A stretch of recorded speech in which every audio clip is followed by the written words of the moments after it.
इस प्रेम कहानी के पहले भाग का सारांश। इधर धीरे धीरे मुझे महसूस होने लगा कि मुझे अपने मोहब्बत का इजहार कर देना चाहिए, क्योंकि अब मैं उसके बगैर जिंदा नहीं रह सकता था। रात की तन्हाई में मेरे दिल ने मुझसे गुफ्तगू की। कहाँ वह एक अमीर घर की राजकुमारी और कहाँ तू एक गरीब माँ बाप का अनपढ़ लड़का। क्या तू उसके काबिल है? क्या तू उसको जिंदगी की खुशियाँ दे पाएगा?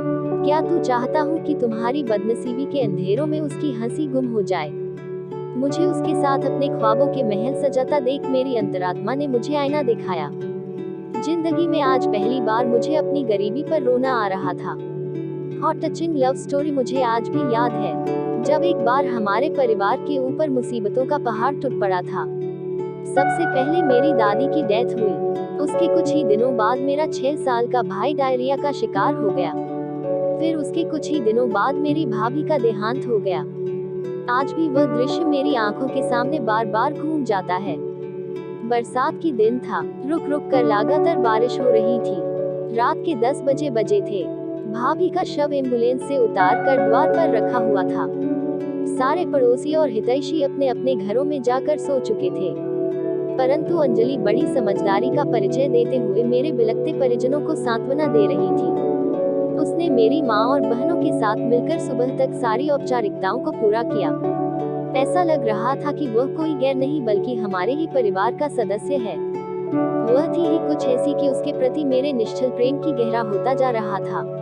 किसी ने ठीक ही कहा है कि हर एक दोस्त कमीना होता है। कहने को तो वो मेरे दोस्त थे, लेकिन वे सब कुछ जानते हुए भी उस पर डोरे डालते थे।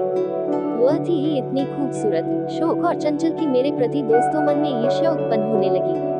हालांकि मैंने इन सभी चीजों को नजरअंदाज करके उनसे दोस्ती कायम रखी। दरअसल वे सभी लड़के हमारे गांव की क्रिकेट टीम के सदस्य थे और मैं उसका कैप्टन था। मैं नहीं चाहता था कि मेरी टीम बिखर जाए। इस कहानी को पढ़ने से पहले इस लव स्टोरी के पहले भाग को जरूर पढ़ें। हमारी अधूरी कहानी भाग 1। अब आगे पढ़िए। दिल और तीर। हमारी अधूरी कहानी दिल और तीर, रुला देने वाली लव स्टोरी भाग 2। अगर तुम चाहते हो कि तुम्हारी गरीबी और बदनसीबी की परछाई उस पर ना पड़े तो तुम्हें उससे दूर रहना होगा। अंदर से फिर आवाज आई, कैसे दूर रहूं यार, अब तो वह मेरे दिल की धड़कन में, मेरे जिस्म के रग रग में, मेरे लहू के एक एक कतरे में समा चुकी है। क्या दिल को धड़कन से दूर किया जा सकता है? क्या लहू को जिस्म से अलग किया जा सकता है? अब वह मेरी जिंदगी बन चुकी है। अब जीते जी तो मैं उसे नहीं भूल सकता। क्या पता वह भी तुमसे प्यार करती भी है या यह एक तरफा प्यार है। नहीं, मुझे पूरा यकीन है। आंखें कभी झूठ नहीं बोलती। मुझे तो आजकल की लड़कियों पर जरा भी यकीन नहीं है। दिल और दिमाग के बीच रात भर अंतर्युद्ध चलता रहा और सुबह होते होते दिल दिमाग पर हावी हो गया। मैंने तय कर लिया कि अब मुझे अपने प्यार का इजहार कर देना चाहिए। वह घर अथवा गांव से बाहर अकेली कभी निकलती ही नहीं थी, इसलिए प्रत्यक्ष मुलाकात की कोई संभावना ही नहीं था। वैसे भी अगर सौभाग्य से ऐसा सुखद संयोग मिल भी जाता तो मेरे अंदर उससे बात करने की हिम्मत ही नहीं थी। फिर कैसे अपने दिल की बात उसके दिल तक पहुंचाई जाए। काफी तर्क वितर्क करने के बाद मैंने लव लेटर लिखने का फैसला किया।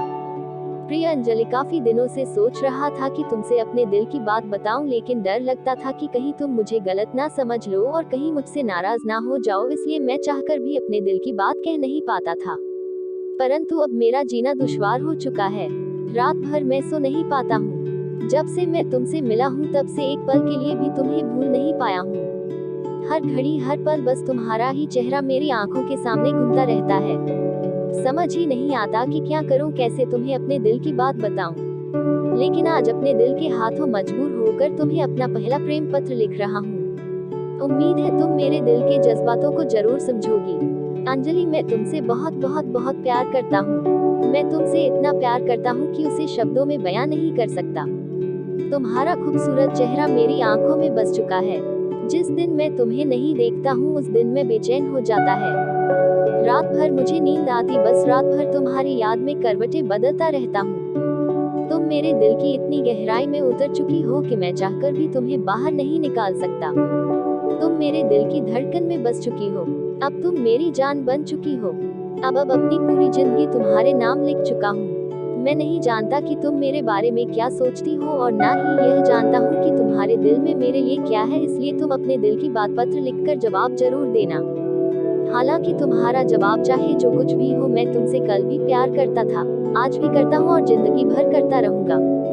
तुम्हारा दीवाना पत्र लिखकर मैंने जेब में रखा और हिम्मत जुटाकर उस तक पहुंचाने के मौके तलाशने लगा। उस तक अपने प्रेम पत्र पहुंचाने के उद्देश्य से अगले 2-3 दिनों तक मैं उसकी निगरानी करता रहा, लेकिन मुझे असफलता ही हाथ लगी। हालांकि ऐसा कहना गलत होगा कि मुझे उचित मौके नहीं मिले।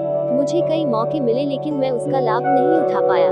मुझे याद है, एक बार शाम के समय वह अपनी एक सहेली के साथ बात कर रही थी, तभी मैंने उसकी तरफ अपना प्रेम पत्र उछाल दिया, जो उसके करीब जाकर गिरा। लेकिन पता नहीं उसने देखा नहीं या शायद अंधेरे की वजह से उसे दिखा नहीं। मैंने उनके जाने के बाद जाकर देखा तो वहीं का वहीं पड़ा था। एक दिन संयोगवश वह मुझे एक गली में सामने से अकेली आती दिख गई। मौका देखकर मैंने अपना प्रेम पत्र उसकी मुट्ठी में पकड़ाया चाहा, लेकिन वह मुस्कुराते हुए बड़ी फुर्ती से बगल से निकल गई। शायद वह समझी कि मैं उसकी कलाई पकड़ना चाहता हूँ। थोड़ी देर के बाद मैं उधर से वापस लौटा तो मुझे देखकर मुस्कुराने लगी। पता नहीं कैसी पागल लड़की से पाला पड़ा है। मैंने अपना माथा पीट लिया। यह लो, इसे अपनी अंजलि को दे देगा। एक बार मैंने उसकी एक सहेली को प्रेम पत्र थमाते हुए कहा, ना बाबा ना, मैं इन चक्करों में नहीं पड़ना चाहती।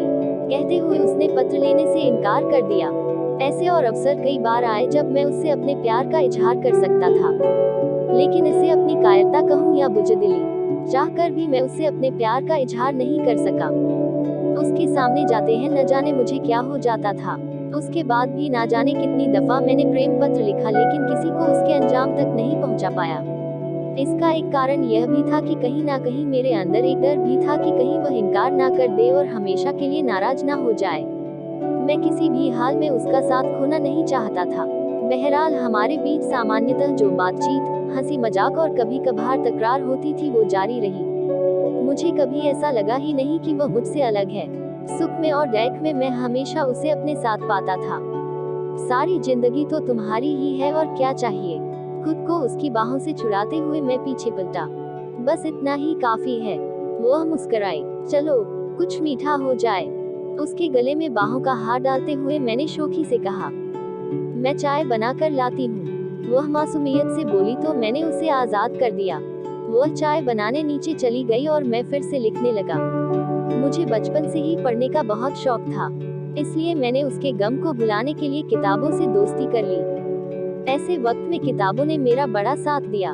उन्होंने मुझे बिखरने से बचा लिया और मुझे वापस जिंदगी की तरह मोड़ दिया। फिर भी उसकी शादी के 2-3 सालों के बाद भी मैं उसके गम में डूबा रहा। लेकिन कहते हैं ना, समय का मरहम बड़े से बड़े जख्म को भर देता है। धीरे धीरे जिंदगी पटरी पर लौटने लगी।